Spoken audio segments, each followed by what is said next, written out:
here with David Wilcock, and we're very happy to be invited to his humble abode, which is not so humble, and won't say where. And David, welcome. Well, thank you. Thank you, Carrie. I've had the opportunity to be in the right place at the right time on many occasions with some really amazing people. And I've had a lot of really interesting experiences of my own, going all the way back to very early in my life. I read this book actually when I was 7 years old. It's called How to Make ESP Work For You by Harold Sherman. This book talks about ESP as if it were something that most people didn't understand, didn't know about. And that surprised me. Most kids in my grade were reading Clifford the Big Red Dog, and this book was obviously a lot more intense than anything most kids would read at my age. There were no pictures. It was kind of scary. You're looking at these little bitty words and trying to, follow it. But I was just so fascinated as a child with the concepts that that I just got into it. And the other thing that I felt really drawn to at that age was books on hypnosis. And I've read both of these books beginning when I was 7 years old as well. I somehow felt that there was a connection between hypnosis and ESP, and didn't understand why I felt that way until much later. The next book that I really read was Erica Cheatham's Nostradamus Prophecies, 1985 and Beyond. This is when I first got into the idea that there was going to be some kind of event around the year 2000, which Nostradamus scholars typically would say is a cataclysmic event, a nasty event. And I saw that special on HBO where the Russian nuclear missiles are going to blow up the U.S., and they had Orson Welles narrating, and he goes into great detail about Nostradamus' prophecies. What triggered, why would a 7-year-old kid read books like this? Why would you be inspired to conduct such research at such a young age? Well, I was unusually intelligent, but more importantly, when I was 5 years old, I had a really pivotal event in my life, which was an out-of-body experience. I woke up in the middle of the night, and I was floating over my own body in bed, and I looked down and saw myself breathing, so it was clear that I was still alive. But I couldn't make sense out of why I was in two places at the same time and why I still had these funny yellow pajamas with the red cuffs. Well, the event had such an impact on me that I saved the pajamas. They became sacred pajamas, and I never washed them again. I never wore them again. These pajamas were in two places at once, and I didn't understand how that could be, and so they became very sacred to me. I wake up the next morning, very excited. I tell my father, and he says, "Oh, you just had a dream." I went to school, and I told the kindergarten teacher, Mrs. DeMazzi. She says, "You just had a dream." Now, bear in mind, I was a typical silly kid. Mrs. DeMazzi told my friend Chris and myself to go trim the Christmas tree, and so we proceeded to take our little scissors and start cutting branches off the tree. So, I did kid things. I had rocks in my pocket and paper clips and gumballs, but at the same time, once this out-of-body thing happened, I saved the pajamas, and I said, I got to get another chance, because if I hadn't have been afraid, I wouldn't have stayed in the house, and I probably would have gone somewhere really fascinating. And I had so many UFO dreams where, in some cases, I would end up talking to someone who looked like, after I saw the movie Star Wars, it became Obi-Wan Kenobi.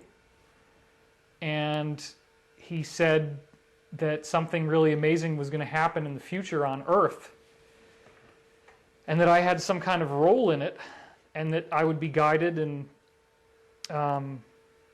most of the conversations I couldn't remember when I woke up, but I would be so overwhelmed with the emotion of the loss of this contact with him that I would wake up and just be devastated. by the fact that I had lost that connection. If we fast forward from that, which is a wonderful introduction to who you are today, you at some point became aware that you could be the reincarnation of Edgar Cayce. Right. I did read the ESP book, and he said the younger you are when you start doing these exercises, the more psychic you'll be. I'm like, I'm already 7 years old. What am I? I'm never going to be very good now. Should have been doing this since I was 2. I read this book, Stephen LeBerge, Lucid Dreaming, and then Exploring the World of Lucid Dreaming in high school, and was able to have lucid dreams based on the techniques in this book. I would end up on the main deck of UFOs and talking to beings, and LeBerge's perspective is, hey, this is just your mind. There's nothing real about any of this stuff. So I would just wake up and laugh and be like, none of this means anything. In college, I quit using alcohol and all intoxicating chemicals. I did smoke some marijuana, and I quit that in my sophomore year. 6 months later, a friend comes in to my room. He had traveled a long distance to see me, and he was white as a sheet of paper, and he said, I got to tell somebody what just happened. What are you talking about? He said, I just had a conversation with my physics professor, and he said UFOs are real. Give me a break, man. Come on. So, but I was curious enough that I had him keep talking, and he basically said the physics professor offhandedly mentioned UFOs are real, and he was the star pupil, so after class, he talked to the professor, and the professor said, yeah, we know this is true, we meaning NASA. He had worked in the higher echelons of NASA for 11 years. We know this is true, but we're never going to let it go out on the main headline of the New York Times. And the reason why is that we shock tested the public with War of the Worlds and found out that they really can't handle the truth. Because they're going to think that they're being invaded, they're going to think, they're going to panic, the economy is going to go belly up, so we just can't let this out. So there's a gradual indoctrination going on, getting people into this information. He said that the ship had a panel all the way around the bottom, and they pulled it off expecting to see components inside, and instead all they saw was this ceramic. So for a couple of years they didn't know what they were looking at, and they finally looked at the ceramic under magnification, high magnification, and saw all these lines on it. It turns out that this was a gigantic computer chip that ran the whole width of the ship, and it was a superconducting ceramic material, which means that electrons would flow through it without any loss. Now, from this, the professor said that we got fiber optics. They found burnt edges of fiber optic cables in the ships. We got Teflon, the non-stick material. It's a special material. We got Kevlar, bulletproof vests came from reverse engineering. Laser beams pass between two mirrors. One of them is semi-permeable, a beam comes out. Lasers came from the ships. LED lights came from the ships. Infrared night vision came from the ships. They looked through the porthole windows and they saw this green you could see outside at night. And computer chips, obviously. So what this really means is that most of the technology that we now have, including the technology that's recording my voice and that we're filming with, would not exist if it were not for this sort of celestial inheritance that we got in the 40s. Well, that just screwed my head right off. And for 2 weeks, I'd be walking down the street, I'd see a manhole cover, I'd think of UFOs. I'd go to the cafeteria, I'd have a plate on my... I'd be eating off this plate thinking of UFOs. I just couldn't get it out of my mind. After 2 weeks' time, I said, if this is real, and I believed it was, because he went into propulsion systems, how they could get to light speed. He went into 3 different types of occupants they found in the ships. If this is real, it's the most important thing there could possibly be to study. I finished college and I got my bachelor's degree in psychology and I got a PhD in UFOs. This was the director of communications for the Apollo missions. Okay, this guy is the real deal, high-end NASA scientist who came forward in 1995 to say that they had discovered ruins on the moon, architecture on the moon. Well, this book went into so much detail about ancient civilizations and obviously showing that some sort of intelligence interfaced with ancient civilizations to get us to where we are now and to create these artifacts that we find all around the world.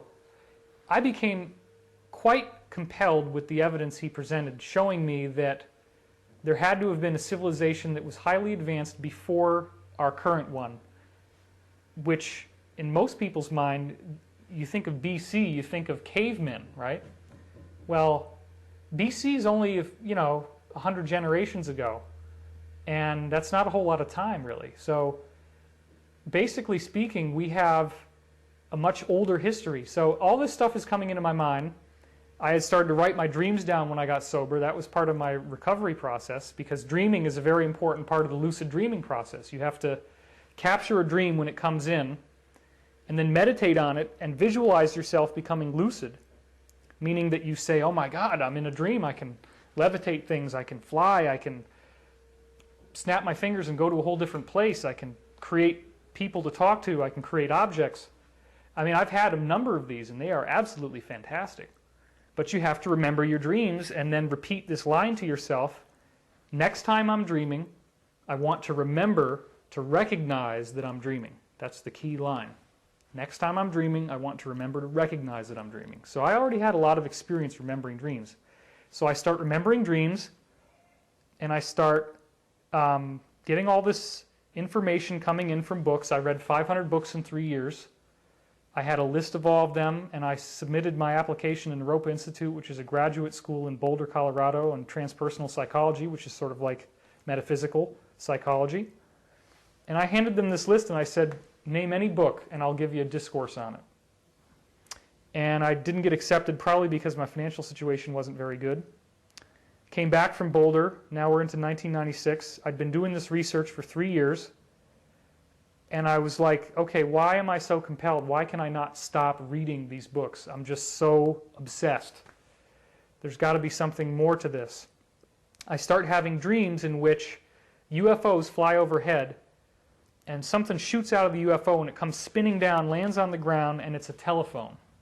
And it starts ringing. Oh, shit. Yeah. Wow. And then I had this other dream where this E.T. kind of walked up to me, and all these books start flying out from behind it like a cyclone, and they're hitting me in the face, and it hurts, kind of. But as each book is flying past me, all these books that I'd read, it's like all the knowledge in the book comes into my mind at once. And I start seeing how it all fits together in this dream. It was like this incredible telepathic, overwhelming blast. And I woke up and I'm like, what does this mean? It's almost like they're saying, because if you're watching these videos and you're into the UFO subject, you kind of say to yourself, yeah, it's all out there, right? It's all something I'm reading about. This is like it comes into your mind, it's personal, it's part of you now, and it's what they want to talk to me, they want to have a conversation, they meaning whoever they is. What finally happened was I had a dream that said, okay, here's what's going to happen. You'll be able to hear, it was a ghost that was talking to me in the dream, and he said, you can hear me, but nobody else can. So I'll tell you what to say, and then you just dictate it into a tape recorder. So here I am. I've read 500 books. I get on the internet. And by this point, I had come across material called Ascension, or some people were calling it pole shift. I read the Nostradamus stuff, so I said, well, what's really going on here? Now, up until this point, I had almost entirely read empirical, science-oriented books about ufology, about metaphysics, about Atlantis. However, at this point, I started to get more into the possibility that somebody could intuitively communicate with these guys. I found a book by Dr. Norman Milanovic called We the Arcturians. And I wasn't 100% convinced, but I was relatively compelled by it. Then I found a book by Dr. Scott Mandelker called From Elsewhere. And I don't have it in front of me here, but this book says on the cover, the subculture of those who claim to be of non-earthly origins. I looked at it in the store, and I'm like, this guy is really far out. But I held the book between my hands, which I would do, psychometry, and it was tingling so incredibly. It was like, it was electrical. Wow, all right. So I looked opened the book to the back, and it said, if you can answer these 12 questions in the affirmative about yourself, then you very likely are an extraterrestrial soul in a human body who's forgotten who you really are. Now, this is really far out, way, way fringe stuff, but by this point I'd read 500 books on the fringe. It was like, okay. I start reading these questions, and it's like the most personal, insightful, almost invasive psychological description of who I really was underneath the mask that I'd ever seen. And I couldn't believe it. He doesn't even know me, and yet he knows me better than anybody, even my parents. How did that happen? And he's saying that this has to do with being an extraterrestrial soul in a human body. So I just devoured this book. This was in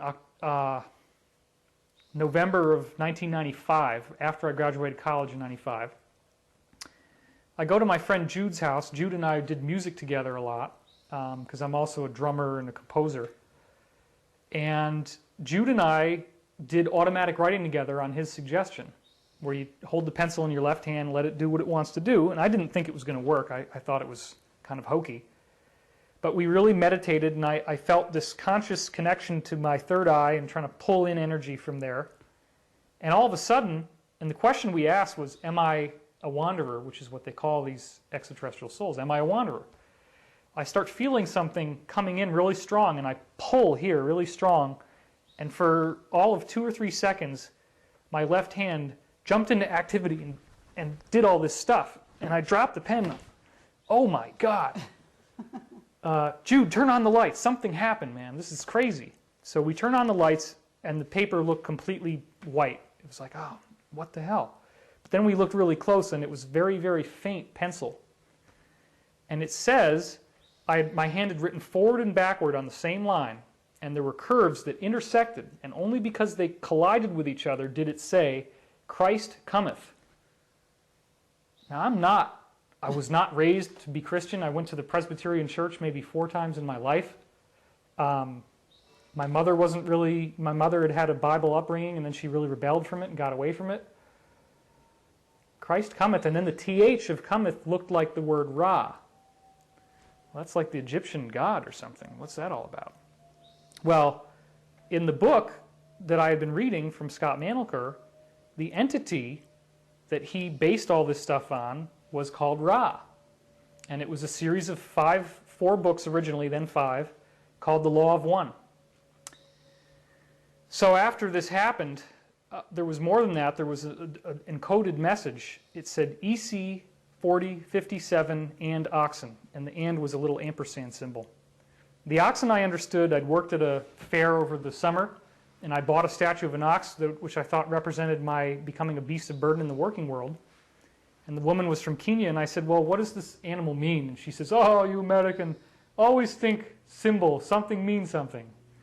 Okay, well, this is an ox, right? You hitch it up to a plow, and it plows the field for you. She says, no, it's water buffalo, very dangerous. You get within 500 feet of this, you pray for death. So that surprised me. I said, okay, that means that somehow all this stuff I'm going through is going to help me be really strong. And going through the working world doesn't mean I'm going to be submerged, because I got out of college and I'd had my bills paid, I'd had all the books I could read, and then I had to support myself with like minimum wage jobs, and I did not want to be doing that. So I felt like I was going to be this burden, this beast of burden. Instead, the water buffalo is a powerful symbol. So here I am, months later. By this point, I'd gotten fired from the mental ward for being too friendly to the patients. And there's this EC 4057 at the beginning. Well, Jude says, hey, EC, isn't that like a Bible, like Ecclesiastes? And it says Christ, right? So, okay. So we found the Bible, and there was no verse 40. But then we remembered, or Jude remembered, the whole chapter verse thing only happened later. Originally, you measured it by the number of verses from the beginning. So we counted 40 verses from the beginning. I'd just gotten fired from the mental ward, right? That's why I was upstate where my family was.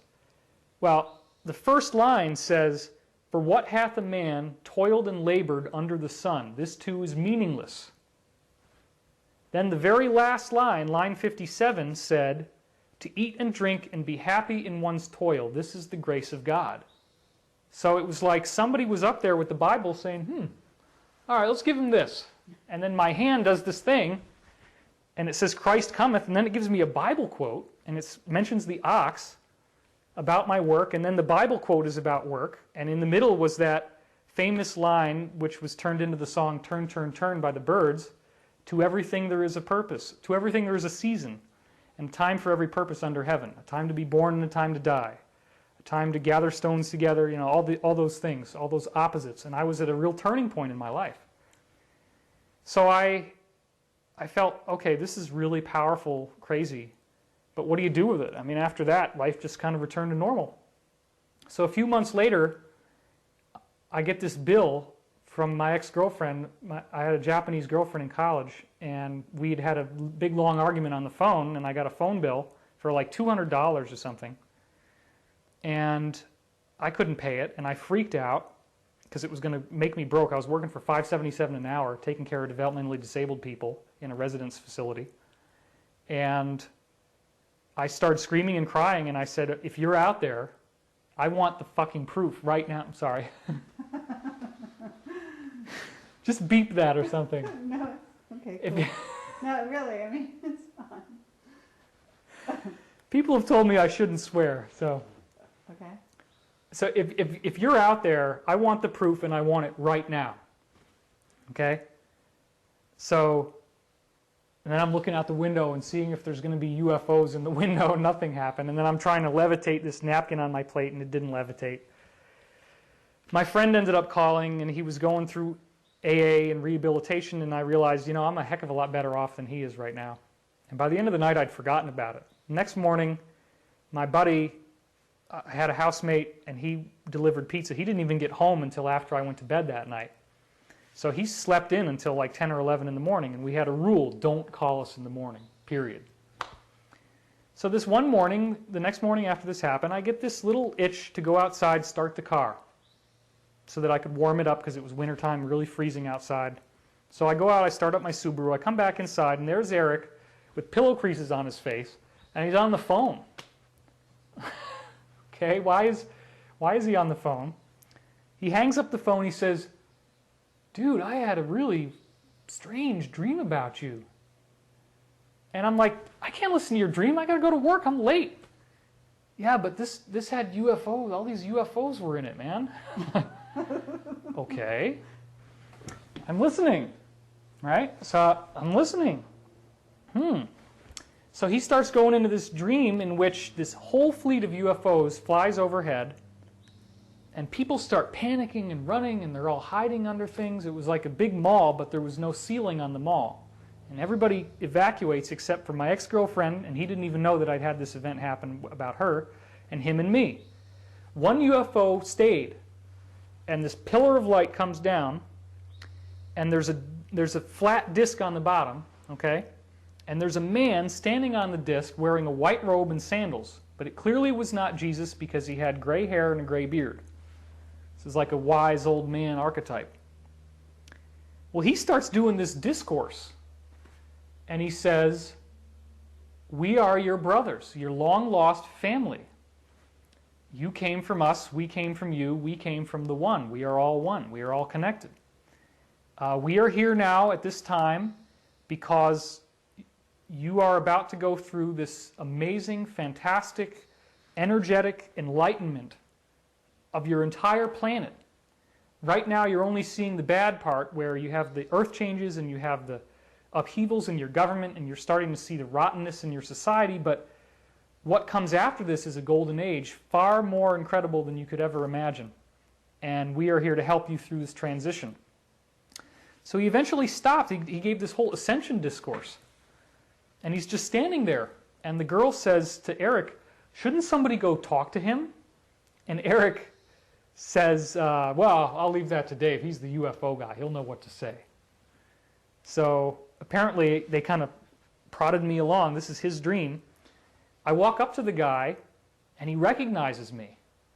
And we say some strange word to each other that wasn't in English. And then we hug each other. And he has his arm around me, and he looks at Eric very serious now, and he says, it is very important that you know that he is one of us. So Eric tells me all this, right? So then I didn't even have time to think about it. I'm like, oh my God, okay, that's the whole dream. Great, gotta go. And I'm like driving to work and I'm passing people and I get to work and it's a terrible day. And then I got out from work and I was gonna go visit my mother. So the next thing you know, I'm on the New York State Thruway driving north up to Albany. It's pouring rain, my windshield is fogging over, I can't see anything. It's very deadly, I might not even make it alive. I'm hydroplaning as I'm driving. And all of a sudden in this condition where I'm just almost in tears, already from that day and just such a terrible day, I realized, wait a minute, I asked a question the night before in prayer, basically, and I got the answer, and the answer is yes. You are, one of us. I pulled the car over to the side of the road, and I just lost it. I mean,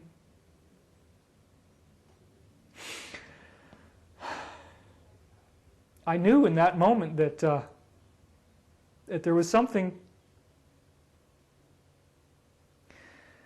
I was here to do.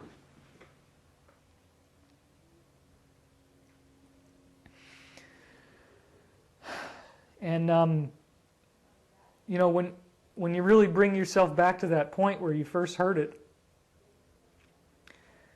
it's still just as potent as when it happened. And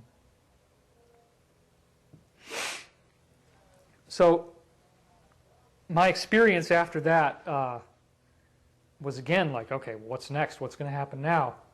That's when I started to get these dreams saying that we want to communicate with you.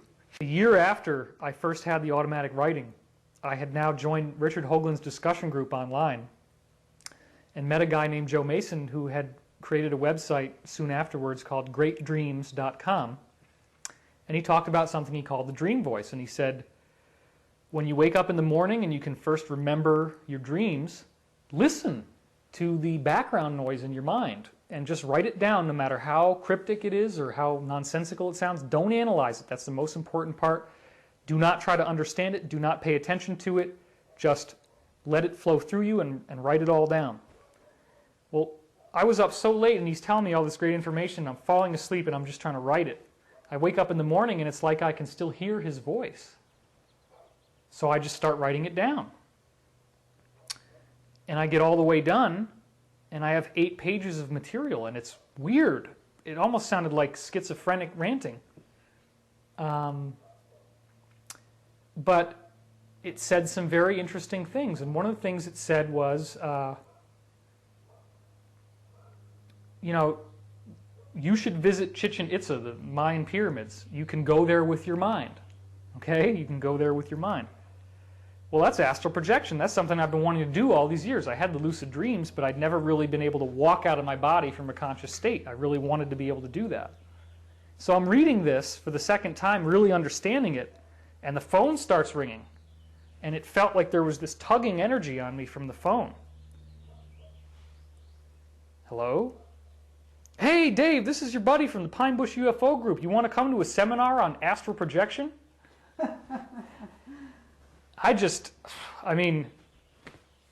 Again, I know that it's not likely that anybody's really going to want to believe this, but I mean, this is what really happened. I tried to get to the seminar. I got lost on the highway. I never made it. I ended up having to come home. So there were a lot of really synchronistic events happening. I started to get these readings. On the first day, it also said, one of our women, Teresa, a sibling, inoperative, the Christian, psychically. One of our women, Teresa, Mother Teresa, a sibling, mother. One of our women, Teresa, a sibling, inoperative. Something went wrong. Something's with her health maybe, right? The Christian, Mother Teresa the Christian. One of our women, Teresa, a sibling, inoperative, the Christian, psychically.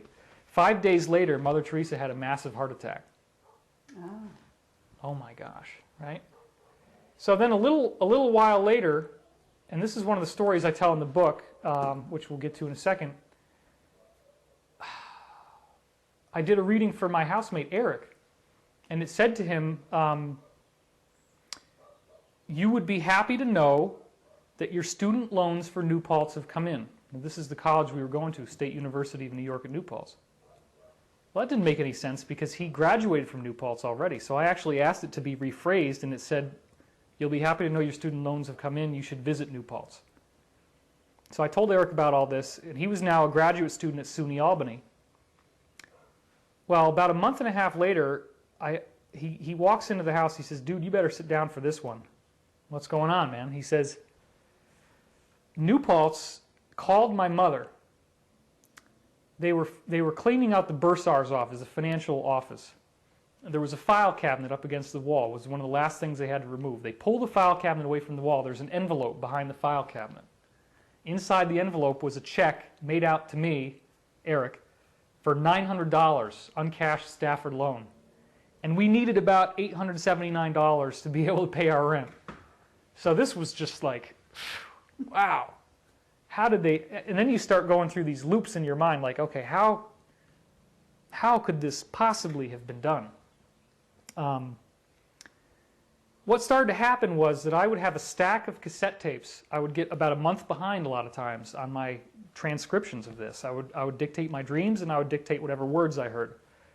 The words were basically like a wisdom teaching, talking to me and saying, you know, spiritual principles, spiritual growth, talking about this ascension, saying there's this amazing thing that's going to come in your future. The whole planet is going to be going through this shift into a golden age. But I would get behind, and I'd have these stacks of tapes. And I would sit down a month after I dictated it or whatever. I'd start transcribing, and it would describe what I was doing right before I sat down at the computer, over and over and over again. You may remember that back in the 90s there was this little toy called a Tamagotchi. This little orange plastic thing, and little teenage girls would have it on their belts. And it was like a little chicken, and you'd feed the chicken by hitting the button.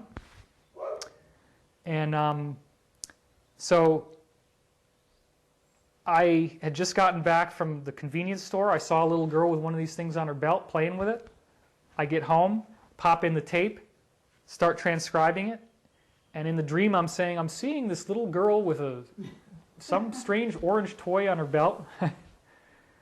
A couple years later, another really dramatic story was I had a girlfriend at the time, Sabrina, as I call her on the website, and she came in to the house and I was transcribing, and she says, I got this really great story. You're going to love this. You stop the tape. Okay, cool. I just met this guy at the ARE. This is the Edgar Cayce Institute. I was now living in Virginia Beach at the time because the Cayce readings had said it was a safety land, and I felt that was a trustworthy thing. Safe from earth changes or whatever. So she says, yeah, this guy just stopped in for one day. He's an old friend of mine, and he was telling me about this building where the top floor was built to look like a UFO. Little porthole windows you could look out. It was really neat. So I say, oh, that's cool. So then I go back and I hit play and I'm transcribing. I'm seeing a building with the top floor looking like a UFO. So I'm like, come over here. Hit play and took my headphones off, and we're just looking at each other like, you know, the hairs are standing up, right? It's, oh my God. So, long story short, I'm getting all these synchronicities all the time. And I'm saying, this is world-class data, but do you think I want to go public about being an extraterrestrial communicator? Heck no. I'm working for $5.77 an hour in a developmental disability facility. The last thing I want to do is end up in the mental ward again, but as a patient, not as an employee. So I'm living this double life. By day I'm working, and at night I come home and I'm transcribing tapes. And these readings are coming through, and they're beautiful, amazing discourses on spiritual growth, enlightenment, consciousness, ascension. Whew. So finally the source, to make a long story short, tells me, you know, I finally had an out-of-body experience. And one of the things that you want to do when you go out of body, if you're a guy at least, is it's your desire body, it's your subconscious, so you want to have sex, right?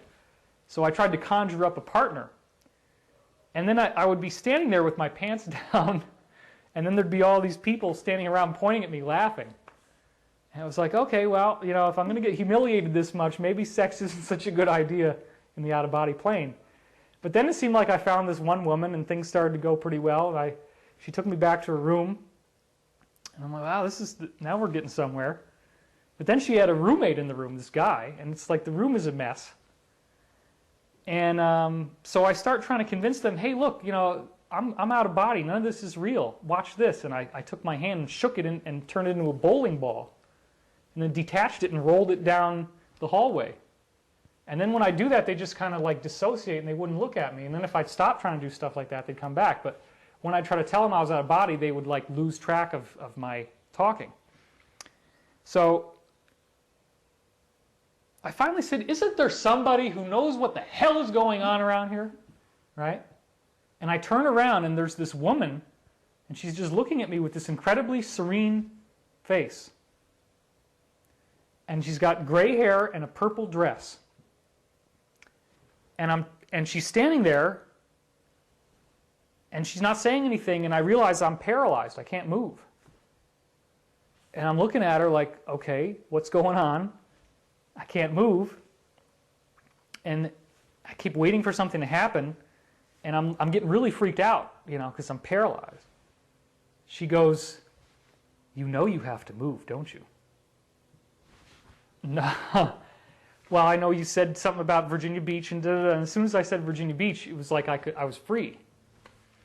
And then this other woman comes out. I go down a hallway and there's all these doors and a door opens and this woman comes out and she says, you're from Bloomingtown. That means you're blooming, doesn't it? And I lived in a town called Bloomington. So I'm like, all right, I guess I got to move to Virginia Beach. So it wasn't easy. I had $700, threw all my stuff in the car, drove down there, got a list from the ARE, Association for Research and Enlightenment, the Casey organization. And this guy who I'd connected with, Francis Sporer, the art director of the Venture Inward magazine, the Edgar Casey magazine, says, I have got to meet you as soon as you get here. And, okay. Because I told him I was doing these readings and stuff, right? And I walk in, he walks up to the door because I ended up renting a room from his friend who lived in the condo across the way from his. And he opens up the door and he looks at me and he goes, my God, it is unbelievable. It's me. Me? What are you talking about? He's like, you look exactly like Edgar Casey. Exactly. Oh, man. You know, I'd already had this experience before I left from New York in which there happened to be the only Northeast ARE study group was just a few miles away from my house. This guy, Skip Weatherford, was running it.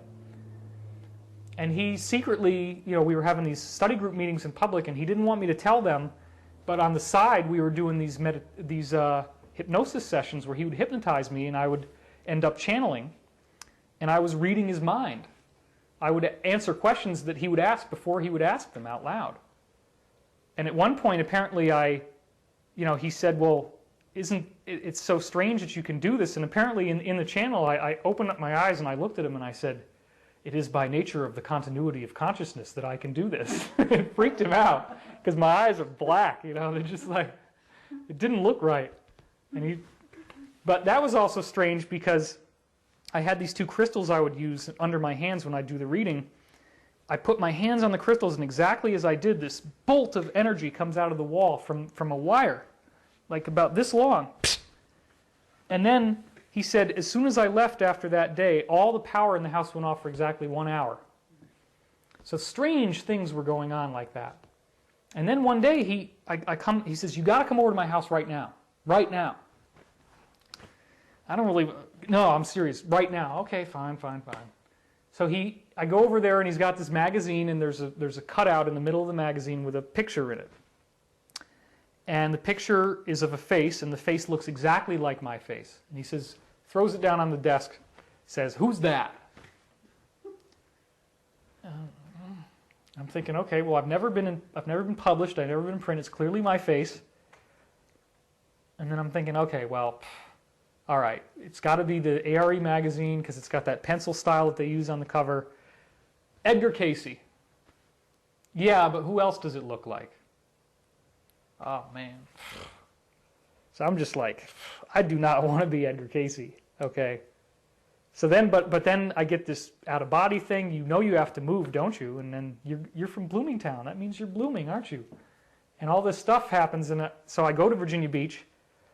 The next thing you know, Francis is saying, I got to get you a meeting with Robert Smith, the director of the Venture Inward magazine.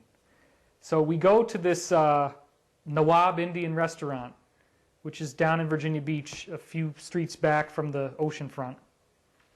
I forget what the street is. Anyway, apparently I was sitting in the restaurant and I turned over and looked at him like this. And there's a picture of Edgar Cayce working at his desk and turning and smiling. So he walks in the restaurant and I look at him like this, and it's the spitting image of the photograph. And he says to me, you know, he eventually confessed, he was trying to stay cool. He said, when I saw your face, I almost fell over backwards. You are exactly the same as Edgar Cayce in the way you look. Long story short, I ended up meeting everybody in the ARE. I'm living with a guy who's a Cayce scholar. He starts telling me all this stuff about Cayce because I hadn't really read too much about Cayce. I'd read about the Atlantis stuff, which I found fascinating. But other than that, I knew he was psychic and I felt his work could be trusted, but I hadn't really gotten into it because there's, 500, 600 Cayce books. But here's this guy I'm living with now as a result of the ARE contact who had been best friends with Gladys Davis, who was Cayce's apparently soulmate and secretary. I heard all the inside stories you don't usually hear, including the fact that he'd stepped on a stick and it went through his testicle, and one of his testicles was dead.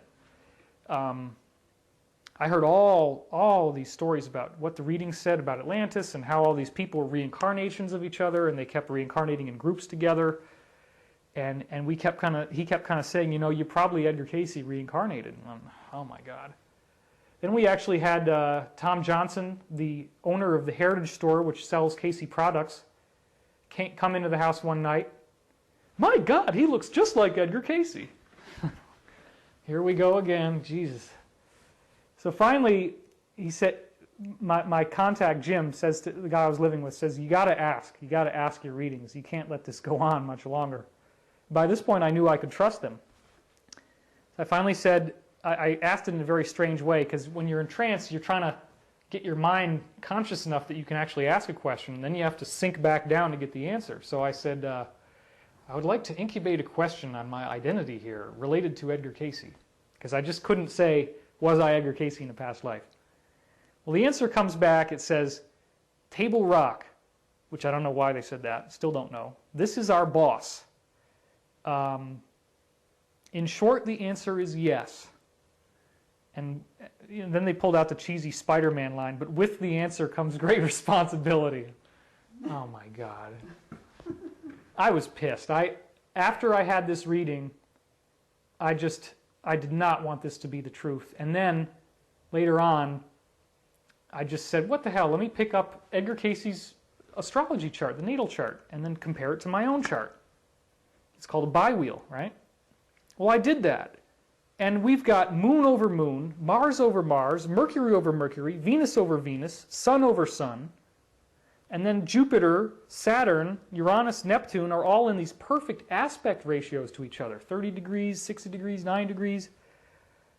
It was so locked in, precise, we eventually had somebody do an astrology comparison, found out that in a 127-year period after Cayce's death, there's only one time you could possibly be born where it would align that well with his birth chart, and that was my birthday, the exact day, time, location.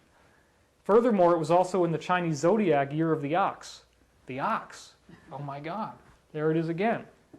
So when I saw the natal chart, I literally ran into the bathroom and I'm hovering over the toilet, like ready to throw up. Because what do we know about Edgar Cayce? Cayce had a reading that said, in 1998, Rata, the priest, will return. Meaning Cayce's past life in the Atlantis apparently was this guy who helped design the Great Pyramid. He was one of the chief architects of the Great Pyramid. Rata, he was a prophet who foretold the destruction of Atlantis, fled the island, got into Egypt, and then built this monument based on the technology they had and all this stuff, creating a gateway with this higher entity that was called Ra. Now that's not really in the Cayce readings, except in a few places they mention Ra and Rata as two different entities in some prayers, which we have in the book. So then the source tells me, you have to go to the ARE and tell them about this. Oh my God, no way. I finally got dragged kicking and screaming into doing it. I had a meeting with somebody, told him the whole story, and he says, we get somebody in here every week who thinks they're the reincarnation of Edgar Cayce. Everybody's hip to this 1998 thing and when he's going to come back. You're just another number. Get out of here, kid. But he also invited me to sell candy bars at a play they were running called Man of La Mancha. He says, well, let's just get you out in the community and see if anybody else recognizes you. So it's a really funny story, anecdote, to say Edgar Cayce returned to the ARE and they gave him a job selling candy bars. Impersonating Edgar Cayce, right? Yeah. So the last thing in the world I wanted is to be somebody else. How many Elvis impersonators can you mention by name? It's not like this is an honorable thing for me. The ARE did not take me seriously. In fact, this person was very belittling to me and said, well, I found out through the grapevine that the buzz inside the ARE was like, okay, we know this guy did drugs. We know this guy swears. He's young, he's impressionable. There's no use that we can have of him being Edgar Cayce reincarnated. It doesn't do us any good, because I was only like 24 years old. I mean, I was young, and yet I'd read 500 books and I'd started to write about this stuff. So in that bitterness of the betrayal from the ARE, I just got more into working with my source, and the source is saying you have to start taking clients and doing readings for other people. And if you don't do this, you're going to lose the ability to channel. Well, I really didn't want to do that. But by July of 1998, I was in Virginia Beach. Cayce had a dream where he was back in Virginia Beach in 1998. The prophecy had been fulfilled, and I'm like thinking, oh, this is wonderful. I end up starting to take clients. The third client I had, this woman comes in, didn't say anything about herself whatsoever. She just sat down and wanted to start the reading. I'm like, well, I really don't want to do that, but okay. I wake up out of the reading and she's totally in tears. She said, your reading described exactly what's going on with my husband, the fact that we're living in opposite ends of the house, why we're fighting, what I'm going to have to do to make it better. I'm just so blown away. I can't thank you enough. Da, da, da, da. So, you get the stage fright, but then once it started, it just happens, and it just flows through you. So then the source is saying, well, the other part of the deal was not only do you have to do readings for people, but you have to write a book. I didn't want to write a book either. I finally got a website in February 1999. I had written up some of my preliminary research into Ascension in 1998. I got online in February 99, and in a relatively short time laid out the case, including the photographic comparison of myself to Edgar Cayce, started to get some interest on the internet, but I really didn't want to write a book, and I didn't want to be known for that. I got hired on in 2000 to this thing called Time of Global Shift, which was a seminar tour about Ascension, and I was presenting scientific information about 2012 and planetary change. I started to have conferences, and I got on Art Bell, as I said. It was a short visit, then I had another visit again. Long story short, along comes May 2001, Dr. Stephen Greer Disclosure Project. I'd gotten on Art Bell now, I was doing these readings, I had a website, I was making all my money from taking clients, barely surviving because I charged very little at the time. I'm now not doing readings anymore, that's an important thing to point out because I have demand inundation, which some people would call a happy problem, but it got to the point that so many people wanted readings, I just couldn't possibly fill it. I go to the Disclosure Project and I meet 39 top secret witnesses to the UFO thing. And one of them was Sergeant Clifford Stone, who had experienced a direct encounter with extraterrestrials. And they said, well, he asked them, well, what's in it for me? And they said, a new world if you can take it. I remember that. That's what they've been telling me too. So by this point, I had a public presence. I didn't really talk about the reincarnation too much. I'm at this conference. And I'm meeting all these black ops guys, and it starts to become clearer and clearer the extent to which this UFO scenario is really true. I mean, when you're in the room, I was in the May 10th briefing, which was closed executive summary for members of Congress and VIPs. I happened to be a VIP because I was a public figure in the UFO field. Didn't have any money, wasn't really well known, but fine. So that event really transformed me and got me my first exposure to black ops people. One guy who had a reading, Winfrey, wanted to write a book, and it didn't happen until years later that I allowed this to be done, but we finally wrote this book called The Reincarnation of Edgar Cayce. And I didn't want to give him a very good picture of me because I didn't want my face to be the cover, so they used the picture, but it had to be really small inside this little nebula. And this book sold pretty darn well for a while. For a while, this was the third best-selling title in Frogg's entire New Age catalog. As I went on and got more involved with my source, I realized that I was in contact with this same source, Ra. Now this is, if you think we've gone off the deep end before now, just you wait, because we're only getting started. This source said that it is in the sixth dimension, or sixth density, and that at that level, we all have a higher self, which is this part of us millions of years more evolved than we are, which travels back in time to help us get to the future, to help us spiritually grow. Because let's say that you have a future self that you're going to be, and here's who you are now. And there's a finite number of steps that you have to make to get from here to there. Well, the steps can't be changed, but what if it's like an accordion and you can fold time so that you can make those steps in shorter amount of linear time? That's what the higher self's job is, to teach you spiritually so that you can get there faster. Well, they said that they're at the sixth dimensional level where the higher self is. At that point, you have an entire planet worth of beings who have fused into one consciousness. But it's not like the Borg, like the nasty hive mind thing. This is a positive thing where everybody's thoughts are one. They said they originally started out on the planet Venus 1.5 billion years ago, that it was like Earth and it had people like us, that they evolved and they grew through fourth dimension, fifth dimension. They were now in the sixth dimensional level. Now, there would be no reason why I would believe something so far out as this, except that this data that was in this book, scientifically speaking, correlated with so many other things I had researched, which only came out after the material was channeled in 1981. So how is that possible unless there's something authentic happening?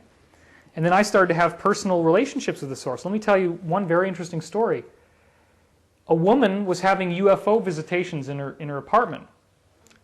She'd be lying there in bed with her husband in the middle of the night, and there'd be this beaming light coming in the window, and entities would appear in the room, sometimes take her on board the ship.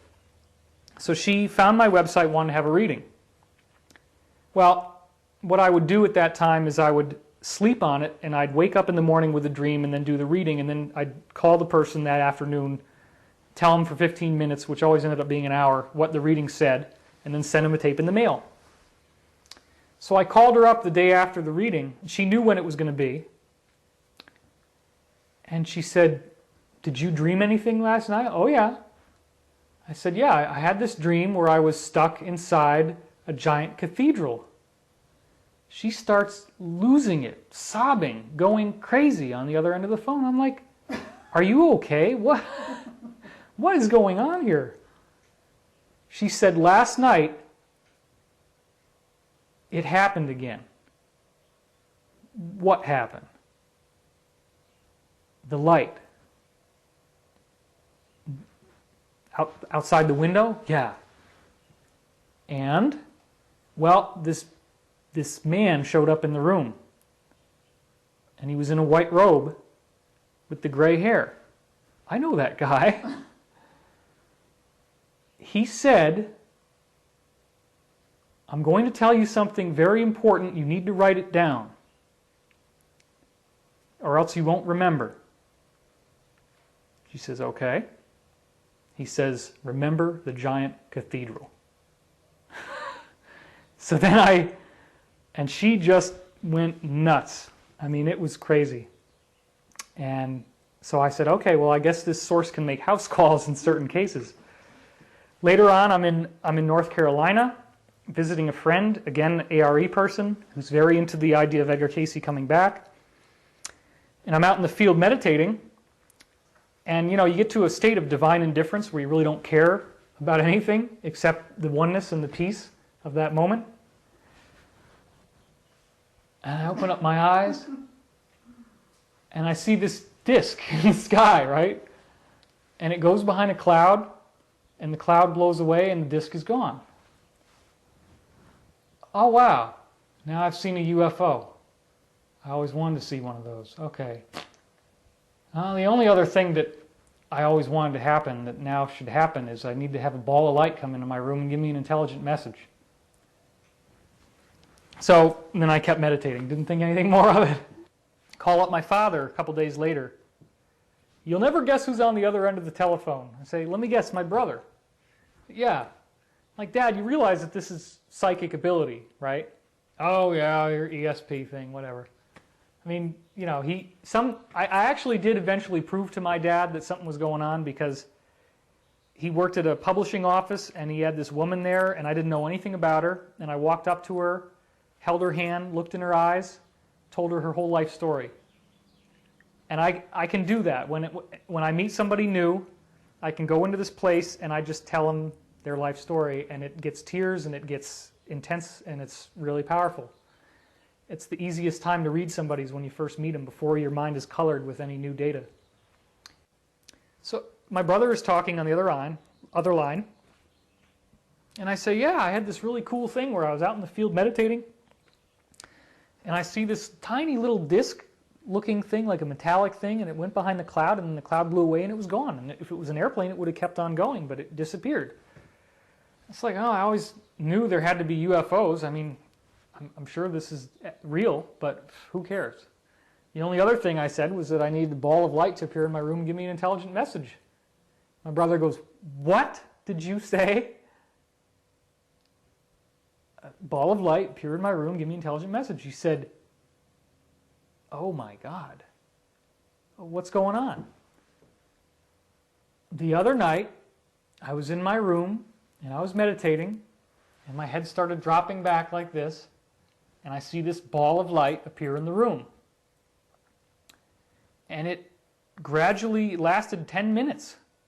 It spread into this vortex on the ceiling that was all like different shades of luminous blue. In the middle, it was almost like lightning colored, and then it just got dimmer and dimmer, but there were these layers of it, like ripples on a pond. And it formed this vortex, this cone that was going up into the air. And then I kept watching this, and it finally faded out and formed a kidney-shaped energy between myself and my girlfriend. She had had insomnia, and after this happened, she was able to sleep every night without any trouble. As it was fading, I didn't really want it to go away. I was in such ecstasy. I'm like, this incredible thing is happening to me. And as it was leaving, I heard these words in my mind. And it said, the ascension that your brother is writing about will not happen all at once. It is an experience of cosmic connection to the universe that comes in a sequence of events, increasingly uplifting and amazing. You have just experienced the first of these events. Wow. Wow. Great. So it was like they administratively found a way to get this message, which changed how I was talking about ascension, because I always thought of it as kind of like this big switch that was going to go off in the future. And the Law of One series, the source of all this stuff that I was studying, said 2012. Sometime between 2011 and 2013. This was back in 1981, before people were talking about the Mayan calendar or knew what the end date of the Mayan calendar was, but they gave the same time coordinates.